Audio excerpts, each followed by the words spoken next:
அதாவது சேரிக்குள்ளே எவனாவது பறையன்னு சொல்லி வந்தான்னா செருப்பால் அடித்து விரட்டுங்கள் அந்த நாய்களை சொன்னாரு. அவர் வேணா ஒரு பறையனை பார்த்து செருப்பால் அடிக்கிட்டேனே, நீ தனிப்பட்ட முறையில் மூர்த்தியை பேசுனா நாங்க வரவேற்கிறோம்னா அப்படின்னு சொல்லாம கை தட்டினால எப்படி இந்த சமூகத்தில் இப்படி மாதிரி மாற்றங்கள்லாம் ஆச்சு? நாங்க தான் அதை பண்ணோம் இதை பண்ணோம். ஆக்சுவலா முருகேசன் திமுககாரர், அது எல்லாருக்குமே தெரிஞ்சது. ஒரு சமூகத்துல ஒருத்தனை அரசாங்கம் வந்து கொள்ளுது, அவரோட மனைவிக்கு அந்த சமூகத்துக்கு நாங்க அரவணைக்கிறோம் என்ற பேரில் அவரோட மனைவிக்கு எம்பி ஆக்கி இணையமைச்சர் வாங்கி கொடுத்தீங்க, நான் வரவேற்கிறேன். ஆனா என் சமூகத்துல ரோட்ல செத்தவங்களோட மனைவி மாற ரோட்ல அடிக்க வச்சு சாலை பண்ணியார வேலை கொடுத்தல, இதை நான் எங்க சொல்லிட்டு போறேன்றது தான் பிரச்சனை. அவங்க அந்த இமேஜால் நம்ம என் சமூகம் வளர்ந்து இருந்தால் நான் உண்மையிலே திருமாவளவனுக்காக கடமைப்பட்டிருக்கிறேன். அப்படி இல்லையே. எப்படி நேற்று ஜெகன்மூர்த்தி போனாரு, இவங்க வெளியில ஒரு இமேஜை காட்டுறது, அந்த பக்கம் போயிட்டு அதுக்கு உள்ள விட மாட்டாங்கப்பா. இதை விட துரோகம் ஜெகன்மூர்த்தியார் உள்ள போறாம உள்ள போய் பார்த்துட்டு வந்திருக்காரு. அப்போ இதை விட துரோகம் வேற ஏதாவது இருக்கா? கேவலம்ல. நான் அந்த ஊருக்கு ஃபோன் பண்ணா ஊர்ல இருக்கிற பொம்பளைங்கண்ண பெண்கள் எங்களெல்லாம் நீங்கெல்லாம் கொண்டு இருக்கலாம், நம்மளையும் சேர்த்து தான் சொல்லணும். பெரியார் யாருக்கு பாதுகாணும்? இந்த மண்ணுக்கு, இந்த மக்களுக்கு, மொத்தம் ஒட்டுமொத்த மண். இந்த மண்ணில் இருக்கிற நாங்களாம் ஜடமா? நாங்கள் உயிர் இல்லையா? இல்லை திரும்ப தான் அதை சொல்லி இருக்கிறாரு. அடி வாங்கினவங்கிட்ட போய் மைக்கி நீட்டுங்க. நான் திரும்ப சொல்லு, திருமாவளவன் 10 வருஷத்துல சாகலாம், மூர்த்தி இன்னொரு 10 வருஷத்துல சாகலாம். இந்த சமூகம் இருக்கும்ல, இந்த சமூகத்துக்கு இவ்வளவு பெரிய ஒரு இழிவான வேலை செஞ்சுட்டு ஒரு 50 வருஷம் இந்த சமூகத்தை பின்னுக்கு தள்ளிட்டல, நீ அந்த கோபம் இருக்குமா இருக்காது? இதே விசிகா பொறுப்பாளர் எந்த வழக்குல? திண்ணியம் மலர்ந்த விஷயத்துல. அந்த மாதிரி நான் பல வழக்குல உதாரணம் சொல்லுவேன். சொன்னா பெரியாத்தா நான் உணாந்து வேலை விளைஞ்சத்தை குறை சொல்றதே இந்த ஆளுக்கு வேலையா அப்படின்னு சொல்லுவாங்க. நீங்க அண்ணாரி வேலையும் போவீங்களா? போவேன். ஏன்னா அது பஞ்சமி நிலத்தில் கட்டப்பட்டதாக சொல்லப்படுகிறது. அதை மீட்டெடுக்க அண்ணாரி வேலையும் போவேன். சரிங்க. அந்த பதிவெல்லாம் இருக்கு, அந்த பதிவெல்லாம் இருக்குல்ல. இப்ப கக்கூஸ்ல போய் தேடுறேன் அண்ணாரி வேலத்துல. ஏண்டா எங்க ஊரை தான் கெடுத்தீங்க. இப்பதான் ஏதோ தட்டு தடுமாறி எழுந்து அவங்க எழுந்து நிக்கிறோம். இப்ப அங்கேயுமாடா போய் இந்த வேலையை செய்யணும். போர் நின்ற பிறகு போர் குற்றவாளியை அறிவிப்பதற்கு முனைப்பு எடுக்கப்பட்டது. இங்க இருந்து ஒரு 10 பேரை அனுப்பி இல்ல அவர் ராஜபக்சேவை சந்திக்க வச்சு இல்ல ராஜபக்சே தமிழர்களை வாழ வைப்பார்னு சொல்ல வச்சார்ல கலைஞர்.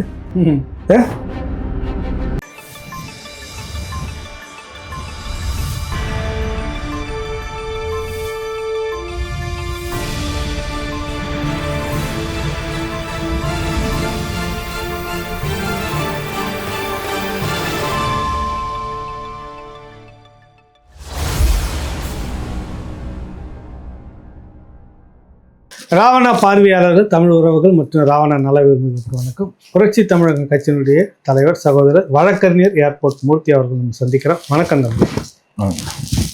என்ன ஏர்போர்ட் மூர்த்தின்னு பேர் வச்சுட்டு ஏர்போர்ட்ல இருக்கீங்களா நீங்க? அதை விட ஏர்போர்ட்டுக்காக பிறந்தான்னு கேட்குறானுவா. நம்ம என்ன சொல்றது, இப்போ திருச்சி கே நேரு, திருச்சி சிவா அப்படிலாம் இருக்குது. அப்படிலாம் கேட்டுற முடியுமா? இதை கேட்குறவங்க யாரு தெரியுங்களா? யாராவது நமக்கு வேண்டாதவங்க, இல்லை மாற்று சமூகத்தில் இருக்க ஒரு சிலர், என்ன அந்த பையன் என்ன கண்ணாமன்னு பேசினுக்கிறான்னு ஒரு சிலருக்கு இருக்கும்ல. ஆனால் பெரும்பான்மையான நமக்கு ஆதரவு தெரிவிக்கிறான்னு வச்சுங்களேன். ஒரு சிலருக்கு அவன் கேட்டா பரவாயில்ல, ஏன் தம்பி கேட்குறான் ஏர்போர்ட்டுக்கா பிறந்தா? ஏன்னா அப்பனா எங்க அம்மா சொல்ற மாதிரி இல்லை, எடுத்த போன் எடுத்தவன டேய் கூட்டி கொடுத்தவன டேய் என்னடா இது. ஆனா இந்த சமூகம் அப்படிலாம் இல்லைண்ணா. யாராவது ஒருத்தர் ரோட்டில் அடிப்பட்டாரோ ஐயோ யார் பெற்ற பிள்ளையோ அப்படின்னு ஓடி இருந்த சமூகம் இன்னைக்கு சொந்த சமூகத்தை கிடையாது, இவனே இவனே அவனே நீளம் அகலம் ஆழம் எல்லாத்தையும் பேசுறாங்க. இது எப்படி இந்த சமூகம் இப்படி மாறிச்சு என்ன தெரியல. யாரால மாறிச்சு? திரும்பதான் வேற யாரு?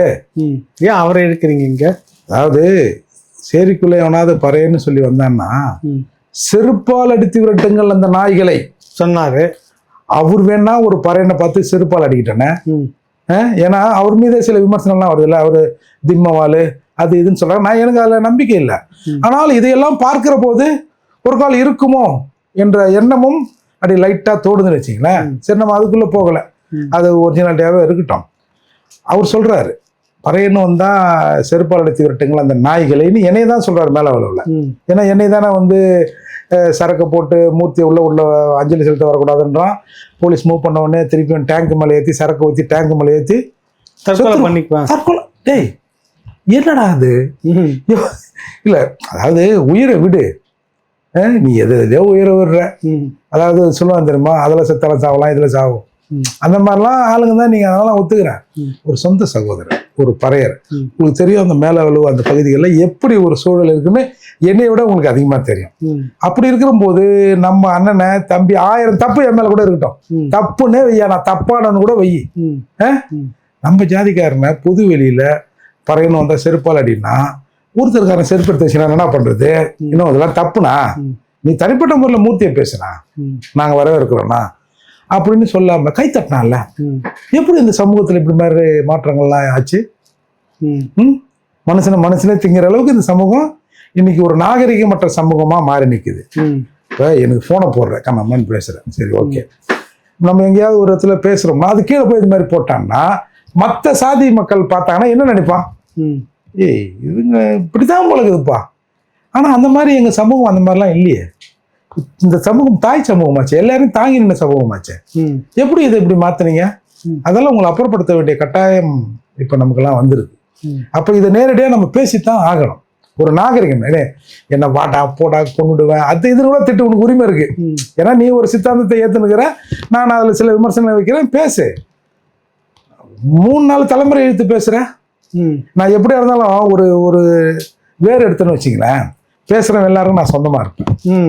இப்போ எங்கள் டிஸ்ட்ரிக்ட்லேருந்து எங்கேயாவது ஒரு இடத்துல பொண்ணு எடுத்துருப்போம். எப்படி இது மொத்தத்தில் கேட்பேன் நீ? நான் தான் அப்பாவுக்கு தான் நான் பிறந்தேனம்மா, எப்படிம்மா கேட்பியா நீ? நம்ம திராவிடர்கள் மீது வைக்கிற கொஸ்டினை இவன் பறையர் சமூகத்திலே வைக்கிறான். அப்போ இந்த இல்லை குறிப்பாக இவர்களே ஏன் ஏர்போர்ட் மூர்த்தி மேலே இவ்வளோ காழ்ப்புணர்ச்சியாக பேச வேண்டிய காரணம் என்ன இருக்கு? என்ன காரணம் அது தெரியல. அதாவதுங்க திருப்பி மேலே அவ்வளோவே சொல்கிறேன், நாங்கள் தான் அதை பண்ணோம் இதை பண்ணோம். ஆக்சுவலாக முருகேசன் திமுககாரர், அது எல்லாருக்குமே தெரிஞ்சது. திமுக உறுப்பினர், திமுக கட்சிக்காரர், திமுக பொறுப்பாளர். அது கூட விட்டுருங்க. ஒரு சமூகத்தில் ஒருத்தனை அரசாங்கம் கொள்ளுது. அவரோட மனைவிக்கு அந்த சமூகத்துக்கு நாங்கள் அரவணைக்கிறோம் என்ற பேரில் அவரோட மனைவிக்கு எம்பி ஆக்கி இணையமைச்சர் வாங்கி கொடுத்தீங்க, நான் வரவேற்கிறேன்.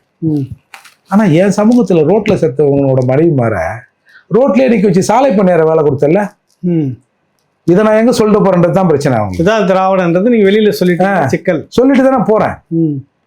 அதாவது இந்த சமுதாயத்தில் பார்க்குறவங்களும் தப்பு நினைக்கிட்டோம். இந்த சமுதாயத்தில் 1000 வக்கீல்கள், ஏன்னா ஒரு 10 வக்கீல் நிற்கிறானா அதில் ஒரு 6 பேர் 7 பேர் எங்காலாக இருக்கிறான். மேலே அவ்வளோ அப்பீல் வருது, அந்த வெயில் கேன்சல் பண்ணதுக்கான அப்பீல் வருது. அப்போ இன்னைக்கு விடுதலை சிறுத்தைகளுக்கு தமிழின் ஃபோன் பண்ணுறாரு, தம்பி இந்த மாதிரி எதிர் சைடில் ஒரு குரூப் வக்கீலுங்கள்லாம் மிரட்டுற மாதிரி கோர்ட்டில் நிற்கிறாங்க, எங்கள் ஹைகோர்ட்டில். அப்போல்லாம் இந்த சிஆர்பி இதெல்லாம் இதில் இல்லை, இந்த பாதுகாப்புலாம் மிரட்டுறாங்க தம்பி. சரி அடுத்த வாய்தா இருப்பேன்னா இந்த மாதிரி மறுநாள் ஒரு நாள் விட்டு போட்டிருக்காங்க. சரி நீங்கள் போங்க நான் வரேன் அப்படின்னு சொல்லி நான் தான் போய் நின்னேன். அவன் எதெல்லாம் வச்சுருந்தானோ அதோட நானும் நிற்கிறேன். அப்புறம் போலீஸ் ஏங்க அது கோர்ட் வளாகத்துக்குள்ள விட ஒரு வக்கீல் வரலையடா.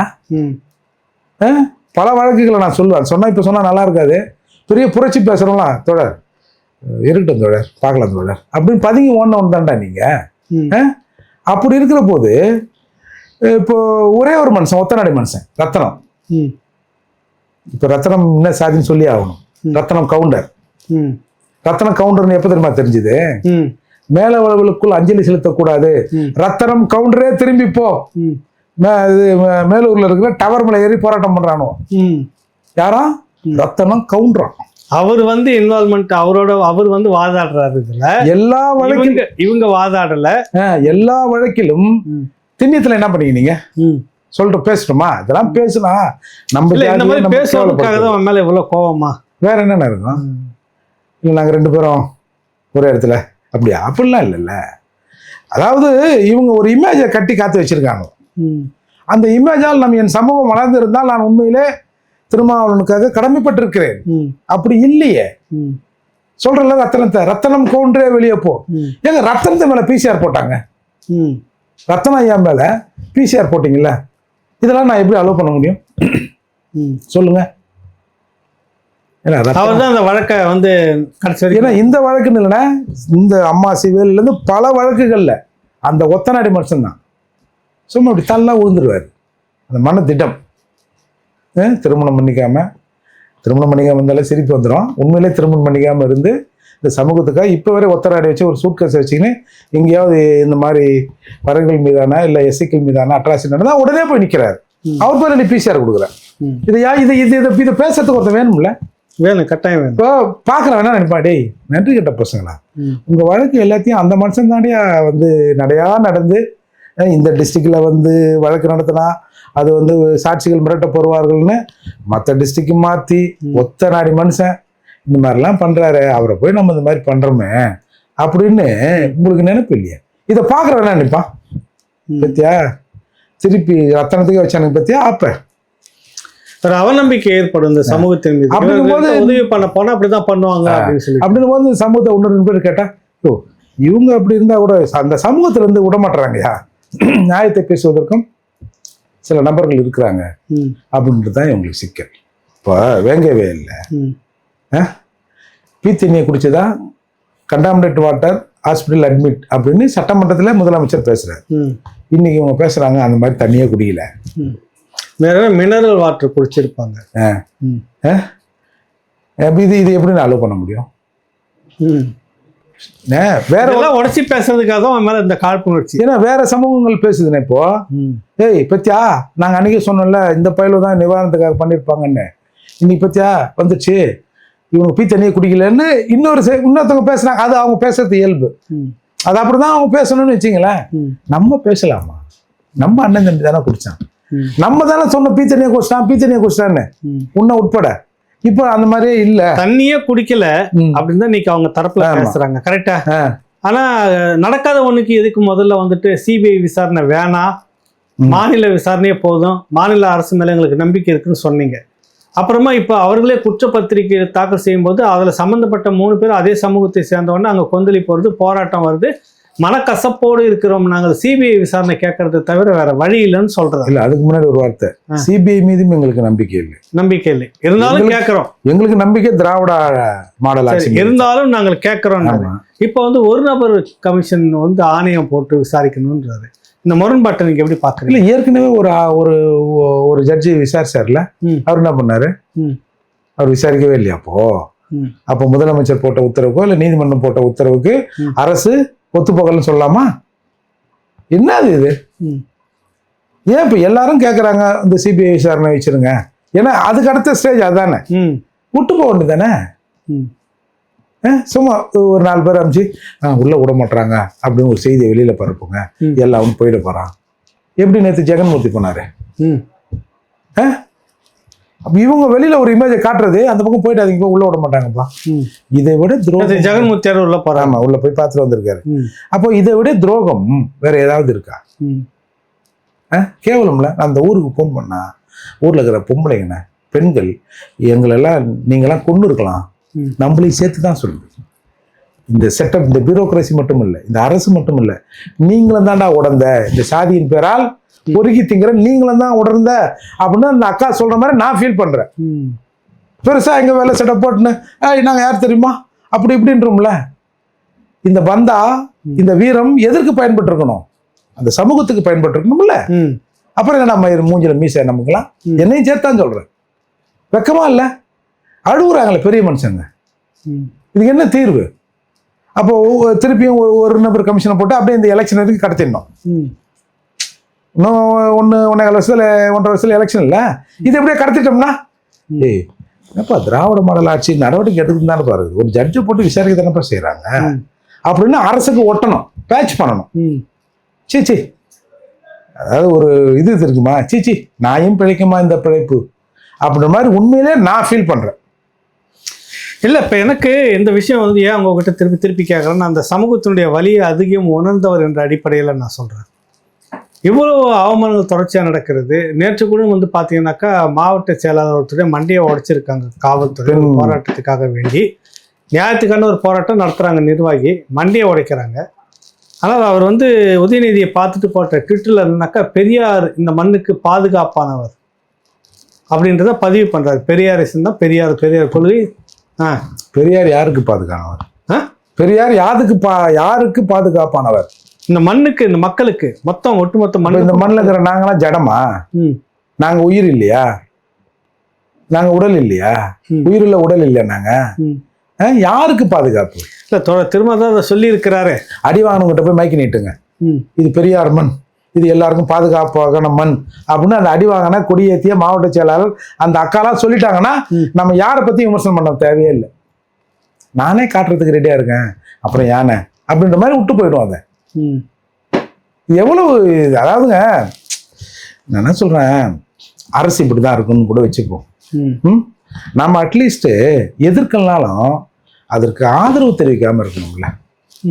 இப்போ நம்ம பேசணும், அவங்க தலைவரே கம்முனுக்குறாரு, அப்புறம் என்ன இவருக்கு என்னவா, இவருக்கு என்ன நொட்டுது, ஏன் அவங்க மாவட்ட செயலாளர் நீ அது எங்க கட்சி மேட்ரு, டேய் அது உங்க கட்சி மேட்டரா இருக்கலாம், ஆனா அடிவானது என்னோட சகோதரி, நான் கேட்கத்தான் செய்வேன். நான் என்ன ஒன்னாலும் அது எங்க வீடு தானே, உன் வீடா இருந்தா உன் வீட்டுல இருக்கிறவங்கள அக்கா தங்கச்சி எங்க அம்மாடா, அது இந்த எண்ணத்தோட பிரச்சனை, இந்த மாமாவோட பிரச்சனை. அப்படிதான் நான் பார்ப்பேன்.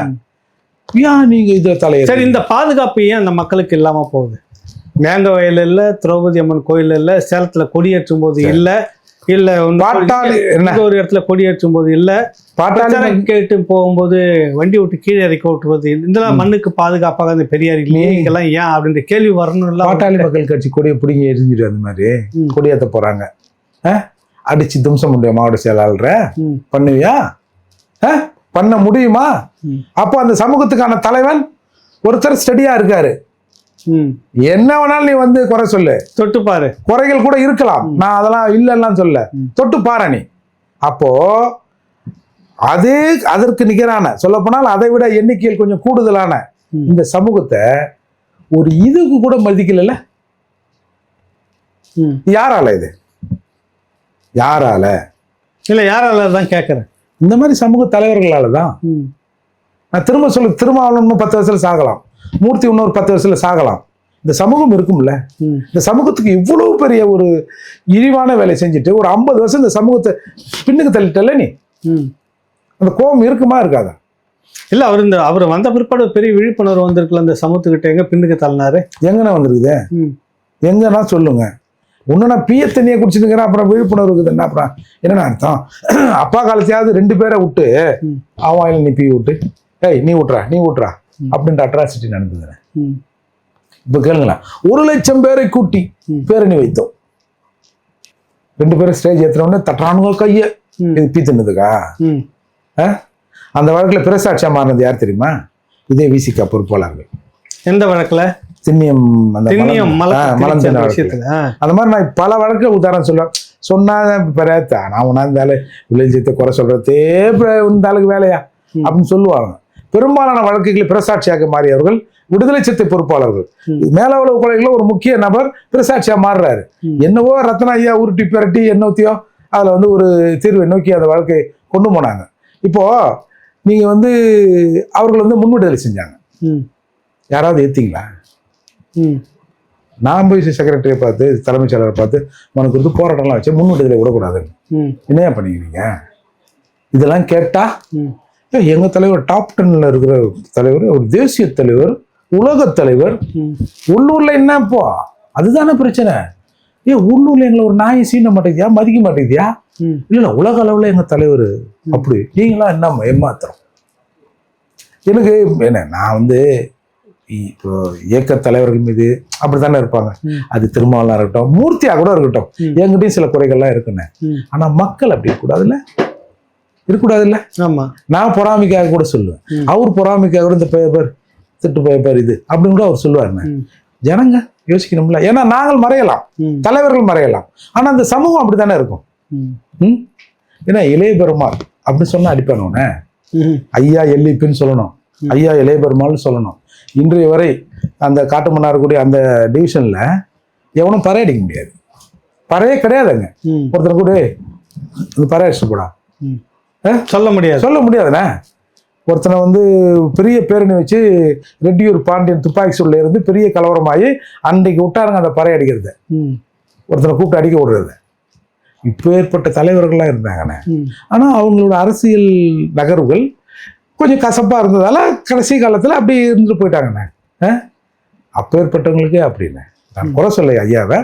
சரி, அரசியலில் சிலது நெளிவு சொல்லி இருக்கும்ல. நீ நான் என்ன சொல்கிறேன், எங்கள் அண்ணன் ஏதாவது ஒன்று செஞ்சான்னு சொல்லணும். ஒன்றே ஒன்று இந்த சமூகத்துக்காக நம்ம அண்ணன் இதை வாங்கி கொடுத்தாரு. சரி, பெரியார் இந்த மண்ணுக்கான பாதுகாப்பு அதான் சொல்றேன். ஒரே ஒரு தாயத்தை, அதுதான் அந்த தாயத்தை கட்டிட்டு எந்த நோயும் வராது அப்படின்னு சொல்ற அர்த்தம். அது கரெக்டுங்களா? இந்த பக்கம் பார்த்தா நாம் தமிழர் கட்சி வந்துட்டு பஞ்சமர் நில மீட்பு பேரணி பொதுக்கூட்டம் வச்சிருக்கிறார். இந்த அரசுக்கு இதெல்லாம் மீட்டு தரணும், 12 லட்சம் ஏக்கர் பஞ்சமர் நிலம். அந்த பக்கம் அவர் வந்து தலைவர்கிட்ட நெருக்கமாக இருக்கிறார், முதலமைச்சர் நெருக்கமாக இருக்கக்கூடிய திருமாவளவன் அவர்கள் இதை பற்றி கேட்டிருக்கிறாரா அப்படின்னாக்கா ஒரு மனு விசாரணைக்காக கமிஷன் போட்டு ஒரு மனு கொடுத்தாரு, பெட்டிஷன் கொடுத்ததா ஞாபகம் இந்த ஆட்சிக்கு வந்தபோது. இது வரைக்கும் என்ன மீட்டு கொடுத்துருக்காங்கன்னு ஒரு கேள்வி இருக்குது. இது ஏன் உங்ககிட்ட கேட்குறேன்னா, இதில் பிரதானமாக சம்மந்தப்பட்டது ஒரு கதை உங்ககிட்ட இருக்குது. காரணியில் என்ன பிரச்சனை இதில் நடக்குது, சீமான் அவர்களை அறிவிச்சிருக்கிறதுடைய பின்னணியில் இதை எப்படி பார்க்குறீங்க? அதுதான் இப்போ இந்த சீமானுக்கு அவர்களுக்கு வேற வேலை கிடையாது. ஏன்? ஆமாம், இந்த பஞ்சமிலாண்டு அது இது அதை வாங்கி தரேன் இங்கே தரேன்னு அவரு ஏதோ பேரணி அது இதுன்னு சொல்லி இதெல்லாம் இது ஒரு வேலையே இல்லை. ஆமாம், இப்போ நாங்கள் நம்மளே கம்பெனி ஏன் அந்த ஆளுக்கு நான் வேலை துணு பேசுகிறாடுவோம். அங்கே போய் உட்காந்து பேசி அதெல்லாம் வாங்கிட்டு போகிறது விரியா அதெல்லாம் எங்களுக்கு தெரியாதா? எங்கள் தலைவருக்கு தெரியாதா? நாங்கள் காலங்காலமாக இருக்கிறோமே. சும்மா எங்கள் ஓட்ட வாங்க, எங்கள் ஆளுங்களை நீங்கள் வந்து புச்சுமோவை பார்க்குறீங்களா? உங்க ஆளுங்களை பஞ்சமில மீட்புன்னு சொல்லி சீமான் புச்சுமோர் பார்க்குறான். புடிச்சுமோர் அளவுக்கு நீங்கள் வச்சிருக்கீங்க. ஏன்னா ஏற்கனவே முக்கால்வாசி பேர் அங்கே தான் இருக்கிறான். இப்போ நான் நேரடியாக வந்து ஈரோடில் பார்த்தேன்ல. அதால் இப்போ சீமான் அறிவிச்ச உடனே ஒரு காம்ப்ளெக்ஸ் எங்களுக்காக கட்டித்தரேன், வணிக வளாகம். ஏற்கனவே கட்டிய வணிக வளாகத்தில் எங்களுடைய பங்கு என்ன அதை கேட்டு, ஏற்கனவே கோயில் நிலங்கள் எங்களோட பங்குன்னா அதை குத்தகை கேட்டார்கள், புளிய மரத்தில் குத்தகை கேட்டார்கள் என்பதற்கு அம்மாசி வேலுவை படுகொலை செய்தார்கள் மேலே எங்கும் பேசணும்ல. அடுத்த குத்தகையில் எங்க வாங்கி தந்த சொல்லு? அம்மாசி படுகொலைன்றது அதுக்காக. ஆமா, இந்த மாதிரி புளிய மர குத்தகையில் ஏலத்தில் பங்கு கேட்டார்கள்னு. பங்குன்னா இந்த பங்கு இல்லை, எங்களோட விகிதாச்சாரப்படி எங்களுக்கும் ஒதுக்குன்னு. அப்போ இதையெல்லாம் விட்டுட்டு இப்போ சீமான் அவர்கள் அறிவித்தாருன்னு இருக்காங்க, காம்ப்ளெக்ஸ் கட்டி கொடுங்க. ஒரு முழுக்க ஒரு எஸ்சி காம்ப்ளெக்ஸ்ண்ணே. எவனா வருவான் உள்ள. அந்த மாதிரி சூழல்லாம் இப்போ இல்லைண்ணே. எவனா தெரியாம நோய்ஞ்சாதான் உண்டு. நீ இப்போ எங்களுக்கிட்ட ஒரு தனி காம்ப்ளெக்ஸ் பண்ணுற. நம்ம இதில் கூட பேசியிருப்போம், இந்த மாதிரி எங்கள் சப்ளான் பணத்தை எடுத்து வந்து மகளிர் உரிமைக்கு தராங்க, அப்புறம் வந்து இந்த ரேஷன் அரிசி வாங்குறதுக்கு மத்திய அரசு ஒதுக்குற அந்த பணத்தை எடுத்து இந்த மாதிரி திட்டங்கள் செய்து கொடுத்துட்டு புள்ளி விவரத்தோட நான் சொல்லியிருப்பேன். ஒரு நாள் நீ வாயை தந்திருப்ப சொல்லு தலைவரை, வெளியில கண்ணாமுன்னான்னு பேசுறானுவா, அதை கொஞ்சம் நிப்பாட்டுங்களேன். அடுத்த ஆண்டு அதே மாதிரி தான் பண்ணுது. 120 கோடி ரூபாய் கக்கூஸ் ஆதிராவ நலப்பள்ளிகளில் வந்து இன்ஃப்ராஸ்ட்ரக்சரை வந்து பண்ணணும்னு அறிவிச்சுட்டு 2 கோடி செலவு பண்ணி 118 கோடியை திருப்பி அனுப்புறாங்கல்ல. நீ என்ன பண்ண? இப்போ உனக்கு என்ன தேவை இருக்கு? இப்போ பொசுக்குன்னு போய் வந்து ஒரு சிஎம் பார்க்குறேன். அதாவது எங்களால் அடிக்கடி சிஎம் நெருங்க முடியவில்லை, அவருக்கு நெருக்கமானவர்கிட்ட அவர் சொல்லி அனுப்புவார், நாங்களும் எங்களுக்கு தேவையான செய்திகளை நெருக்கமானவர்கிட்ட, அதான் அந்த வேலை அந்த மாதிரி நபர்கள்கிட்ட சொல்லி அதை செய்தியை கடத்துவோம். அதாவது ஏவாவேலு மிரட்டினார், போகக்கூடாது அப்படி இப்படின்னு சொன்னார், மாநாடு வேணான்னு சொன்னார் அப்படிங்கிற சர்ச்சையில் அப்புறம் இவரே சொன்னார். இப்போ எப்படி உன்னை கூப்பிட்டு பேசுகிறாரு? எலெக்ஷன் நெருங்கிடுச்சு, சரி ஓட்டு வாங்கி தரணும். சரி, நான் ஒன்று சொல்லட்டுமா? சரி, எலெக்ஷன் நெருங்கிச்சு இல்லை, இப்போ சீமான் அவர்களுக்கும் உங்களுக்கு என்ன போட்டி? பிரபாகரனை யார் பார்த்தது? சரி, நான் முத நாளே சொல்லிட்டேன். அப்புறம் தான் அண்ணன் சொன்னார், ஆமா நான் தான் பார்க்கல, இப்போ என்ன பண்ணு. நான் முத நாளே சொன்னேன், ஆமாப்பா பார்க்கல, இப்போ என்ன போகுது, என்ன பிரச்சனை? சரி, ஓ அவர் பிரபாகரனையும் பார்க்கல, ஒன்றும் இல்லை, ஆனால் உன்ன மாதிரி பிரபாகரனையும் பார்க்கல, பார்த்துட்டு ராஜபக்ஷ அவர் பார்க்கல. நீ வெஜிடேரியன் சாப்பிட்டேன்னு இல்லை, அந்த சாப்பாட்டில் உப்பு இருந்ததா? உப்பு இருந்தா எப்படி நீ பிரபாகரனை பார்த்துட்டு ராஜபக்ஷவை பார்ப்பேன்? சரி, இப்போ அதை கூட நம்ம விட்டுருவோம். சரி, நீங்கள் 2 பேரும் பார்த்தீங்களா பார்க்கலையா? அது சரி, 2 பேரும் பேசிங்க. இப்போ ஒரு சந்தர்ப்பம், நீ நினைத்தால் உன்னை வந்து சிஎம் கூப்பிட்டு பேசுறாருல, ஒரே ஒரு தடவை இந்த இயக்கத்தின் மீதான தடையை இந்திய அரசு எடுக்கணும் அப்படின்ட்டு ஆம்பளை தீர்மானம் போடுவேன். உண்மையிலே உனக்கு பிரபாகரன் உயிர் என்றால் அந்த உயிருக்கு போட்ட தடையை நீக்கிறதுக்கு மத்திய அரசு எடுக்கல. ஒரு குறைந்தபட்ச குரல் தமிழ்நாட்டில் இருக்கிற தமிழர்கள் தங்கள் உணர்வான தடையை நீக்க குரல் கொடுக்கிறார்கள். தமிழகத்தில் இருக்கிற சட்டமன்றம் அதற்கு செவிசாய்ச்சிருக்கு. தமிழரின் ஒட்டுமொத்த தமிழரின் குரலாய் இன்றைக்கு தமிழக சட்டமன்றம் இருக்குது, அந்த பெருமையெல்லாம் நம்முடைய திராவிட மாடல் ஆட்சி முதல்வரை சாரும் அப்படின்னு ஒரு தீர்மானத்தை போட்டு அனுப்பி பார்ப்போம். என்ன கதை விடுறீங்க? நான் 1/2 மணி நேரம் பார்த்தேன், நான் 1 மணி நேரம் பார்த்தேன். பார்த்துட்டு என்ன பண்ணேன் நான் சொல்லட்டுமா? ரூட் எடுத்து கொடுத்த அப்படின்னு நான் சொல்லட்டுமா? இன்னைக்கு எல்லாரும் கடந்து இருக்கிற தமிழர்களாக தானே பேசுறாங்க. உண்மைதான், இவர் வந்த பிறகு ஒரு காட்டி கொடுத்து தான் வந்தாரோ அப்படின்னு பேசுறாங்கல்ல. இன்னைக்கு பேசுறீங்களா? 2 பேரை தாண்டி இவர் யார் தெரியுமா? ஏய், 1 மணி நேரம் தானே போறீங்க செவ்வாழை, அவங்களுக்கு தெரியாதா யாருன்னு? இவர் யார் தெரியுமா? இவர் அவர் கூட இருந்திருந்தால் இவரும் மேலே போயிருப்பார் அப்படின்னு அவர் சொன்னாரா? அவர் தமிழ்ல சொன்னாரா எதில் சொன்னான்னு தெரியல. போயிருப்பார், இல்லை உனக்கு சிங்களம் தெரியுமான்னு தெரியல எனக்கு. போயிருப்பார் அப்படின்னு சொன்னபோது எல்லாரும் சிரித்தார்கள். சபைநாதன் கண்டி நானும் சிரித்தேன். 2 பேருக்கு தள்ளி இருந்தவர் கையை கொடுத்தாரு என்கிட்டனாரு. அப்புறம் துப்பாக்கி இவர் தூக்கி நிற்கிறத நம்ம பார்த்தோம் இல்லையா? அப்போ இது என்னது? இது என்ன நாடகம் இது? இல்ல, இந்த பஞ்சமி விஷயத்துல அதுதான் சொல்ல வரேன். காரணி துப்பாக்கி சூடு நடந்தது 94ல. அது உங்க பகுதி? எங்க ஊர்னு அது, எங்க ஊர் அது, உங்க ஊரு. அதுல என்ன நடந்தது? பஞ்சமர் நிலன்றதால இப்ப தேவைப்படுது. அது 630 ஏக்கர்னா அது. அப்போ இங்க நம்ம கருப்பனை அவங்க இவங்கெல்லாம் சேர்ந்து, எங்க மாமாலாம் சேர்ந்து ஒரு போராட்டம், அதான் நிலம் எடுக்கிற போராட்டத்தை வைக்கிறாங்கண்ணே. அப்போ ஒரு 4 ஏக்கரை உழுந்துறாங்க. ஒரு 630 ஏக்கர் அங்கே இருக்குண்ணே. உடனே என்ன பண்ணுறாங்க, அப்புறம் உழுதுட்டு போயிடுறாங்க. ஒரு அம்பேத்கர் சிலையை முன்னாடி வைக்கிறாங்க. இப்போ அதுக்கு மாற்றாக தான் ஒரு சிலை உள்ளே வச்சுருக்காங்க. அப்போ அந்த சிலையை ஈவினிங் வந்த உடனே போலீஸ் ஒரு மண் லாரியை கொண்டாந்து அப்படியே அதை உடைச்சி படுக்க வச்சு எடுத்துன்னு போயிடுறாங்கண்ணே. அந்த சிலையை மீட்பதற்கு ஒரு போராட்டம் நடக்குது. அப்போது ஜனங்க குய்யாமையானு வந்துடுது இல்லை. அதில் துப்பாக்கி சூடு ஜான் தாமஸ் கலவரம் துப்பாக்கி சூடு நடந்துச்சு. கலவரம்னா என்ன பண்ணாங்க? சும்மா எல்லாம் திப்பி திப்புன்னு போறாங்க. அது ஒரு கலவரமா? இன்னமும் அது இது எடுத்துன்னு போன மாதிரி சொல்றீங்க. அதெல்லாம் ஒண்ணும் இல்லை. ஏழை ஜனங்க என்ன மிஞ்சி போனா மண்ணை வாரி விடுமா, இல்ல கல்லை தடிப்பாங்களா, வேற என்ன பண்ணுவாங்க? அதுக்கு துப்பாக்கி வச்சு சுட்டாங்கண்ணே. அதுக்கப்புறம் அது தொடர்ந்து வருது போகுது. யாரும் அதை பத்தி பேசுவதா இல்லை. ஒரு தடவை எங்க அண்ணன் திருமாவளவன்கிட்ட கேட்கறாங்க, நீங்க அண்ணா அறிவாலயம் போவீங்களா? நீங்க அந்த பிரஸ் மீட்ல இருந்தீங்களா? அதிமுக சேர்ந்த போது அதிமுக இருக்கிறாரு, அவரை பத்தி கேட்குறாங்க. அப்போ டாக் அடிப்படுது, திரும்ப கூட்டணி மாறப் போகிறார், நக்கீரன் நெருப்பர் தான் கேட்குறாரு, நீங்க அண்ணா அறிவாலயம் போவீங்களா? போவேன். ஏன்னா அது பஞ்சமி நிலத்தில் கட்டப்பட்டதாக சொல்லப்படுகிறது, அதை மீட்டெடுக்க அண்ணா அறிவாலயம் போவேன். அண்ணா அறிவாலயம் பஞ்சமி நிலத்துல கட்டப்பட்டிருக்குது, அதை மீட்பதற்காக போவேன்னு சொன்னார். சரிங்க, அந்த பதிவெல்லாம் இருக்கு. அந்த பதிவெல்லாம் இருக்குல்ல. இப்ப கக்கூஸ்ல போய் தேடுறேன் அண்ணா அறிவாலயத்துல பஞ்சமி லேண்ட. அதால இங்க பஞ்சமி நிலம் என்கிறதுன இது ஒரு அரசியலுக்காக பயன்படுத்துகிற வார்த்தை இது. ஆனா இன்றைக்கு சீமான் அதை ஒரு உணர்வுபூர்வமாக எடுக்கிறார். ஏன்னா இது அப்படியே கிடக்குல்ல. எல்லாரும் வரீங்க, நாங்க ஒவ்வொரு தேர்தலுக்கு நாங்கள் பஞ்சமி நிலத்தை மீட்டெடுப்போம்ன்றீங்க. அட்லீஸ்ட் ஏதாவது நிலம்ங்கிறது அதிகாரம் தானே. இப்போ ஈழத்துல நடந்த பிரச்சனையே நிலம் சம்பந்தப்பட்ட பிரச்சனை தானே. அதுதானே அதிகாரம்.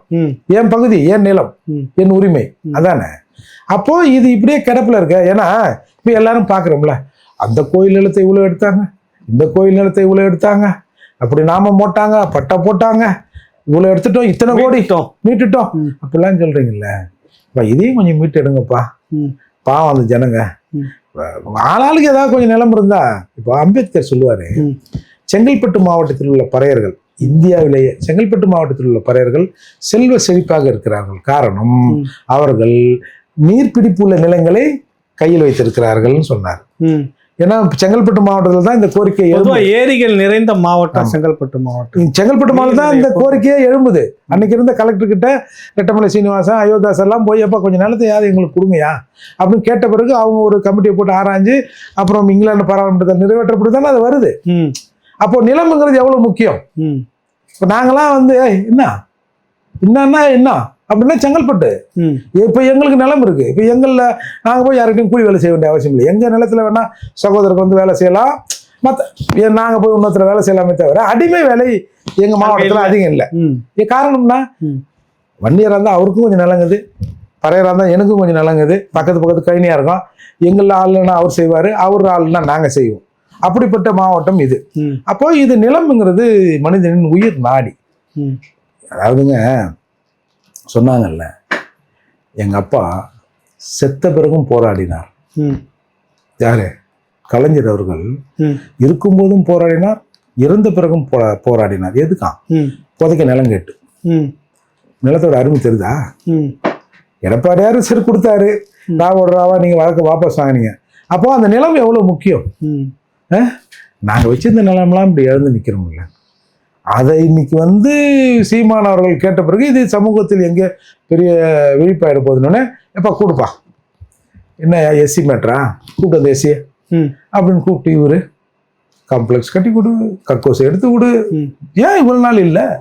ம் அதனால் முழுக்க முழுக்க எங்கள் கையை வைத்தே எங்கள் கண்ணை குத்துகிற குத்துகிற வேலையை இந்த வேலையை பார்க்குது. இந்த பஞ்சவர் இப்போ வர மார்ச்சில் அறிவிச்சிருக்கிறாரு மீட்பு போராட்டத்தை சீமான் அவர்கள். இது எப்படி பார்க்குறீங்க இப்போ? ஏன்னா முதல்ல இந்த விழிப்பு போராட்டங்கிறது அரசு நிலத்தை கொடுக்குதோ இல்லையோ, ம் நிச்சயமா கொடுக்காது. ஆனா ம் இந்த நிலத்தை இழந்தவர்கள் வாரிசுகள் இருக்குல்ல, ம் இப்போ எங்கள் தாத்தா கொடுத்துருப்பாங்க, அதை எப்படியோ விற்றாங்களோ இல்லை அவங்க பறிச்சாங்களோ, ஏன்னா அதை ரிஜிஸ்டர் பண்ணக்கூடாதுன்னு சட்டம் இருக்கு, எப்படியோ கைமாறி போச்சு இல்லை. இப்போ அதோட வாரிசுகள் இருப்பான்ல. ம் இப்போ என் தாத்தாவின் நிலம் பறிபோய் இருந்தால் எனக்கு உரிமை இருக்கு, ம் சட்டப்படி எனக்கான உரிமை இருக்கு. அப்படி தமிழகத்தில் இருக்கிற அந்த வாரிசுகள் ஒரு பிட்டிஷனை கலெக்டர்கிட்ட கொடுத்தான்னு வச்சுங்க, ம் அது ஒரு மிகப்பெரிய மாற்றத்தை ஏற்படுத்தும்ல. ம் அடிமைன்னு சொல்லி புரிய வச்சா அவன் விடுதலை அவனே தேர்ந்தெடுத்துப்பான்றாரு அம்பேத்கர். எப்பா இந்த லேண்டெல்லாம் உங்களுதுப்பா, பஞ்சமர் லேண்டுப்பா இது அப்படின்னு சொன்னா அந்த வாரிசுகள் அதை நோக்கி ஒரு பிட்டிஷன் கொடுத்தா கூட அது மிகப்பெரிய வெற்றி தானே. இத்தனை ஆண்டு காலம் யாரும் இல்லை அப்படின்ற போது எனக்கு இதை விட ஒரு வெக்கக்கேடு. எங்கள் மாமா வந்து போராடி அவங்களோட மூதாதையரை நிலத்தை வாங்கியிருக்காருங்க. ஒரு தடவை திருமணம் இந்த அக்டோபர் 10 இந்த ஜான் தாமஸ் ஏழுமலை நினைவு நாளுக்கு வந்துட்டு ரோட்டோர பீஸு மாலையை போட்டு அந்த போராட்டத்தில் உங்களுக்கு சுத்தமாக வந்து எந்த பங்கும் இல்லை. அப்போல்லாம் ஆக்சுவலாக மூர்த்தியா என்ன பண்ணார், பெரிய பேரணி வச்சாரு, அது பெரிய கதை, ஒரு நாளைக்கு தனியாக பேசலாம். இல்லை இவருக்கு அப்போல்லாம் இவர் ஆளே இல்லை. எங்கள் மாமன் போய் ஒரு சிலையை வச்சிருக்காரு, அதில் வந்து கம்பி வைக்கிறது, அதில் பெயிண்ட் அடிக்கிறது, அங்கே வந்து இப்படி ஏதோ பாம்பு மாதிரி ஒன்று வச்சு ஒரு கொடை வச்சு கொடியேற்றுறது. யார் பத்த பிள்ளைக்கு எவன் பேர் வைக்கிறது? இப்படி இறங்கி வந்தோடனே கண்ணை உறுத்துறது பிள்ளைக்கு தாங்க ஒரு 50 சென்ட் இது ஜேசி வச்சு நிறைவிட்டார். அப்புறம் பார்த்தா அப்புறம் எங்கள் மாமாவுக்கு ஃபோன் பண்ணி கேட்குறேன், என்ன மாமான்னா என்ன மாப்பிள்ள இந்த மாதிரி ஒன்றும் கேட்கல, எல்லாம் போலீஸில் புகார் ஒருத்தர் எடுக்க மாட்டாங்க. எப்படி எடுப்பாங்க? அப்புறம் அதுக்கப்புறம் எஃப்ஐஆர் போடப்பட்டது. திருமாவளவன் தான் அதில் ஏவன் அக்யூஸ் நினைக்கிறேன். திருமாவளவன் அதில் பஞ்சமி நிலம் உங்கள் மாமா அமைக்கிறாரு, அதில் வந்து 50 சென்ட் அவர் என்ன 630 ஏக்கர் பின்னாடிக்குது. அதில் மீட்க முடியல, அங்கே வாங்க முடியல. அங்கே போய் ஜேசி பேசி விட வேண்டியது. இப்போ யார் அங்கே தடுக்க போகிறா? மிஞ்சி போனால் போலீஸ் வரும். நீ தான் தென்னாட்டு பிரபாகரன் ஆச்சே, நீ போலீஸை பார்க்க மாட்டேன், ராணுவத்தையே பார்ப்பேன், உன் டிபார்ட்மெண்ட்டை நீ பார்க்க மாட்டியா? அதை விட்டுட்டு இப்படி பண்ணிட்டு இன்னைக்கு வந்து நீதிமன்றத்தில் நடந்துருக்கிறாரு. நீங்கள் அண்மையில் பார்த்தீங்கன்னா செங்கல்பட்டு நீதிமன்றத்துக்கு வருகை தந்த தொல் திருமாவளவனுக்கு மிக பிரம்மாண்ட வரவேற்பு. என்னது இது?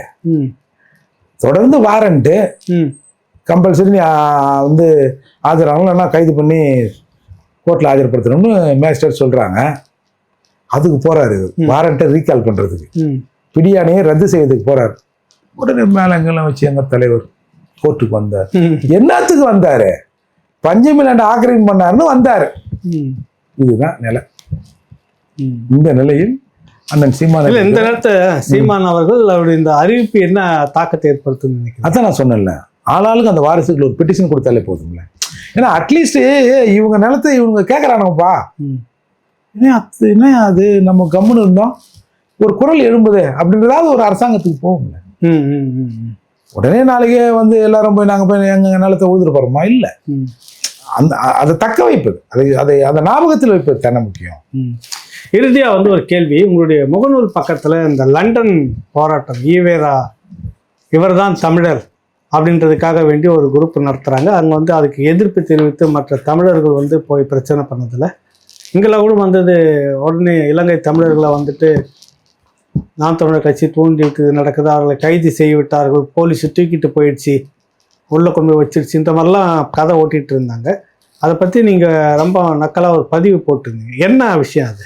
அதாவதுண்ணே, இப்போ இங்கே சொல்கிறாங்கல்ல திராவிடம்னா தெலுங்கர்கள் அப்படின்னு பேசுகிறீங்களே, திராவிடம்னாலே தெலுங்கர்கள் அப்படின்னு சத்தம் பேசுறீங்க. போட்டு பேசுங்க தம்பி, ஊரு கேட்கட்டும். ஏற்கனவே கேட்டுதான் நாருது. சரி, அதாவது திராவிடம்னா தெலுங்கர்கள் அப்படின்ற மாதிரி இன்னைக்கு ஒரு டாக் வெளியில வந்துருச்சுல்ல, பூனை குட்டி வெளியே வந்துருச்சுல்ல. இது இதே நம்ம யாரும் சொல்லல, அவங்களே சொல்லிட்டாங்க. சரி, அப்போ நம்ம பார்த்தா இது தமிழக அளவில் தான் இது இருக்கிறது போல இருக்குது அப்படின்னு நாம அப்படியே கடந்து போனோம் நினைச்சோம். இந்த ஒரு அண்டா ஒருத்தர் இருக்காருல்ல, அவரும் எங்க சகோதரர் தான். எப்படி எல்லாம் பயன்படுத்துறாங்க பாருங்க. ஏன் வேற யாருன்னா வச்சு பயன்படுத்த கூடாதா? அவரு வந்து ஒரு பதிவு போட்டு இந்த மாதிரி வெளியில இருந்து ஒருத்தரை பேச வச்சு அப்படியாக்கம் இப்படியாக்கம் அதாக்கம் இதாக்கணும்னு இந்த ஆள் சம்மந்தம் இல்லாம ஏன் இது எலி அம்மனமா ஓடுத குறுக்கு நெடுக்கும், இதுல ஏதோ இருக்கு அப்படின்ற பேரில் நாம அது சம்பந்தமான பல தரவுகளை தேடி தேடி தேடி தேடி தேடி பார்த்தோம்னா அப்பாடா டேய் சரிதான்டா அப்படின்னு எலியா அம்மனமா ஓடி. அதாவது நீங்க அந்த பார்த்துருப்பீங்க அந்த வீடியோலாம் 3/4 மணி நேரம் 41 நிமிஷம் வலைதளங்கள் இருக்கு. சின்ன ரூம், இதை விட சின்ன ரூம். அதுல ஒரு 5 பேரை வாசிக்கிறாங்கல்ல. அதுல வந்து அந்த நித்யானந்தன் ப்ரொஃபசர், அவரோட மனைவி வந்து நிர்மலா, இன்னொருத்தர் ராகவன். இந்த 3 பேரும் தான் முக்கியமான கேரக்டர். யார் இந்த நித்யானந்தன்? கோயில்பட்டி ரெட்டியார். கோயில்பட்டி ரெட்டியார் தமிழர் இல்ல சொல்லிட்டு இருக்கிறாரு. இங்கிருந்து போனா வம்சாவளி, இந்திய வம்சாவளி. சரி, அப்ப அவங்க மனைவி என்னன்னு உங்களுக்கு தெரியும். இவங்க வரராஜ பெருமாள் ஒருத்தருந்தார்ல, அவரு இதே வகைரா இதெல்லாம் லூலு இல்ல, இவங்கெல்லாம் லூ கோஷ்டி. அப்பெல்லாம் லூ தான், லூ கோஷ்டி. ஆனா வந்து ஆரம்பத்துல வந்து வரராஜ பெருமாளோட வீட்டுல தான் இயக்க தோழர்கள்லாம் இருந்தாங்க. அது பெரிய விஷயம்தான். அவருக்கு வந்து 2 தம்பி, செல்வம், மூர்த்தி. இவங்க 2 பேரும் கடல் வேலை செய்யறவங்க. இப்ப நீங்க இலங்கையை பொறுத்தவரை அங்க வந்து மீனவர்கள் தான் கடல் வேலை செய்வாங்கன்றதுலாம் இல்லை, எல்லா சமூகமும் கடல் வேலை செய்யும். அப்பெல்லாம் அவங்க வந்து ஒன்னா தான் இருந்தாங்க. அப்போ இதுல இப்படி இருக்கும்போது இவங்களுக்குள்ள தெலுங்கர்கள் அப்படின்ற ஒரு உணர்வோடவே இருந்திருக்கிறார்கள். அதையும் அங்கே இருக்கிற ஈழத்தமிழர்கள் இப்பதான் கண்டுக்கிறாங்களாம். அதாவது இந்த போராட்டம் எல்லாம் முடிஞ்சு நம்மளே எத்தனை வருஷமா இருக்கு நமக்கே தெரியல, இப்பதானே தெரியுது. ஒன்னொன்னு எந்தெந்த எலி வலையிலிருந்து வெளியில வருதுன்னு இப்பதானே பாக்குறோம். இந்த போராட்டம் முடிவுற்ற பிறகு, செட்பேக் ஆன பிறகுதான் வந்து இது ஏன் செட்பேக் ஆச்சு அப்படின்னு தேடும் போதுதான் இந்த தெலுங்கர்கள் வருது. முக்கியமா இந்த தெலுங்கர்கள் ஒரு அணியில இருந்திருக்கிறாங்க. ஏன் நம்பூர் மாதிரியே அவங்க வெளியில தமிழ் பேசி வீட்டுல தெலுங்கு பேசி இருந்திருக்கானுவோ. அவ்வளவு பெரிய இந்திய ராணுவம், உலக ராணுவத்தை உளவு பார்க்கிற உளவு நிறுவனத்தையே, புலிகளின் உளவு நிறுவனத்தையே அவங்க ஏமாத்திருக்காங்களா? எவ்வளவு பெரிய ஆளுங்க பாருங்க. அப்போ இருந்தில்ல. அப்போ அதுல வந்து பெரும்பான்மையா இருந்தாங்க. இப்ப நம்ம ஐபிகேஎஃப் போச்சுல, அப்போ நம்ம பெண்களை நாசப்படுத்துவதற்கு, அந்த வீரர்களை காட்டி கொடுப்பதற்கு எல்லாத்துக்கும் இந்த இவங்க தான் செஞ்சிருக்கிறாங்க. அப்போ நான் அப்போ இது விசாரிக்கிற போது புலிகள்லையும் அந்த தோழர்கள் இருந்தாங்கல்ல, அவங்களும் இந்த மாதிரி திருமணம்லாம் சில நடந்திருக்குது. ஆனா அது ஒண்ணுமா அப்படி இருந்திருக்காங்க. இந்த குரூப் மட்டுமே அப்படியே ஒரு லைனாவே இருந்திருக்கு. அப்போ இப்போ நம்ம ராஜீவ்காந்தி அந்த இதுல 26 பேர்ல பெரும்பான்மையானவர்கள் தெலுங்கர்கள் தான். அப்போ இதை இவங்களுக்கு லேட்டா தான் தெரியுது. அப்போ இதை யாரும் வெளியிலையும் பேசல. ஒட்டுமொத்தமா நம்ம என்ன நினைப்போம், அங்கன்னா எல்லாரும் தமிழர்கள். அப்போ அங்கேயும் இந்த மாதிரியான விஷயங்கள் இறுதி அங்க என்ன தெளிவு வந்துச்சு, என்ன கடைசியா முடிஞ்சது என்னன்னா, இப்போ இந்த போராட்டம்லாம் ஒரு செட்பேக் ஆன பிறகு அங்க வந்து நம்ம இந்தியாவோட துணை தூதரகம் யாழ்ப்பாணத்தில் தொடங்குறாங்களாம். அதுக்கப்புறம் தானே இந்த அம்பேத்கர் பெரியார் வட்டம் அது இதுன்னு தெலுங்கர்கள் தான் அங்க உருவாக்கியிருக்கான். அதுதான் சிக்கல். அப்ப அந்த ராகவன் ஒருத்தர் சொல்றாங்கல்ல, அவர் உண்மையிலே வந்து ஆரம்ப காலத்தில் அவர் தலைவரோட இருந்தவர் ராகவன். ஆமா, இந்த பாண்டி பஜார் விஷயத்துல அவர் வந்து சிறைக்கு போனவர். அப்போ அதுக்கப்புறம் சிறையை கடந்து போனாங்க வந்தாங்கன்னு வச்சுங்க. அப்போ இந்த 26 பேர்ல ஒரு 2 பேர் விஜயன், செல்வலட்சுமி, அதெல்லாம் யாரும் மறந்துருப்பாங்க. இப்போ அவங்களும் லூ கோஷ்டி, லூ தான். அவங்க தான் முதலாக விடுதலை ஆகி அப்புறம் போய் செட்பேக் ஆகி அப்புறம் எங்கேயோ வெளிநாட்டில் போய் செட்டில் ஆகிட்டாங்க. அவங்களுக்கெல்லாம் எல்லா வசதி வாய்ப்புகளையும் இந்த அரசாங்கம் செய்து கொடுக்குதுன்றது தான் இதில். நான் சாவற போது எங்கள் ஊரில் போய் சாவறேன், என் மண்ணில் சாவறேன் அப்படின்னு சொன்னதுக்கு நீங்கள் ஒத்துக்கலையே. ஆனால் இந்த மாதிரி ஆட்களை நீங்கள் வந்து இவங்க அனுப்பியிருக்காங்க.